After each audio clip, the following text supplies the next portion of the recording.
Ayyuhal musalloun, gens qui directement ici sur quelques recommandations pendant le mois de Ramadan, avant de terminer, eh bien vous le savez que, comme je viens de dire précédemment, ça va être très tard. Donc on dit, première des choses et on le répète, les frères et les sœurs qui viennent à la mosquée, que ce soit cette mosquée ou d'autres mosquées d'ailleurs, eh bien nous vous disons, en tout cas nous ici, il est strictement interdit de parler, même à, je ne vais pas dire à voix basse, mais à mi-voix dès que vous sortez d'ici. Il y a des gens quelquefois qui font salat al-tarawih, et la deuxième partie de tarawih, même quelquefois c'est des jeunes hein, ils sortent et ils se mettent devant et on les entend en train de discuter. D'accord? Peut-être même ils sont dehors en train de discuter de la sunna, sans savoir qu'il fait une grosse bid'a, en sortant et en cassant la tête aux prières et aux voisins. Donc ça, on ne l'acceptera pas. Deuxième des choses, vous savez très bien qu'il y a une grosse influence pendant le mois de Ramadan. Ici, il faut avoir encore plus de discipline, tant au niveau de la salle d'ablution, tant au niveau de la salle de prière, une certaine hygiène, être le plus propre possible, éviter de nous planter des palmiers dans l'esplanade. Comme un frère il m'a dit, alhamdoulilah, il y a du goudron. Parce que s'il y avait de la terre, on aurait eu plein de palmiers dehors. Ils prennent les dattes et akramakumullah, ils crachent. Et allez voir dehors maintenant, hein. Allez voir tous les noyaux de dattes. Vous avez vu quand je vous disais que Ramadan, l'islam c'est un comportement. On est arrivé à ce stade-là de dire arrêtez de jeter les noyaux de dattes sur l'esplanade. Et quand vous rentrez à la mosquée, essayez d'avoir les pieds propres. Je parle de manière générale, je parle pour moi aussi.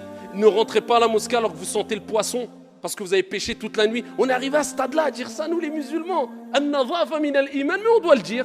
Allah, c'est comme ça, on va quoi se voiler la face, dire chouma. Ah, tu nous prends pour qui? Je parle pour moi le premier. Eh ben on est comme ça, illa man rahimallah. On manque d'éducation. Tu viens à la mosquée, tu dois être éduqué et discipliné. Mais quand vous sortez, il y a la route, il y a des passages piétons. Donc les passages piétons, c'est fait pour le bnadem, c'est pas fait pour je sais pas qui. Wallahi al-adim, plein de fois, ici, billah, watallah, j'ai vu des chiens, akramakumullah, wallah, devant ce jama', ils passaient par les passages piétons.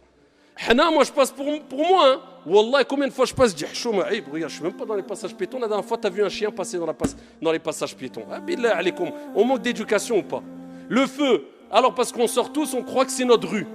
Ça, c'est charia djalna parce qu'on sort de jama'. Et regarde même pas si c'est le feu rouge ou le feu vert. Il y a des bonhommes. Ils ont mis des bonhommes vert, rouge. Vert, si tu passes, rouge, tu baisses. Ça, c'est une réalité. Et ça, je ne dis pas ici, je parle pour moi, hein, le premier. Après, celui qui se sent visé, bah, tant pis pour lui. Dans toutes les mosquées de France, c'est comme ça, si ce n'est pas du monde. Wallah, j'entends les mêmes discours. Mais ne vous garez pas n'importe où. Il ne faut pas que pendant le tarawih, à minuit, il y a quelqu'un qui vient et qui sonne, oui, je suis bloqué, je rentre du travail. Donc, de la discipline. La mosquée, elle a été bâtie pour qu'on soit éduqué. Regarde, on soit ordonné. Normalement, quand on sort de la mosquée, wallah, les non-musulmans doivent dire, regardez le calme, as-sakina, la sérénité chez les musulmans. Regardez l'ordre, regardez la discipline. Regardez comment ils sont. On doit donner envie.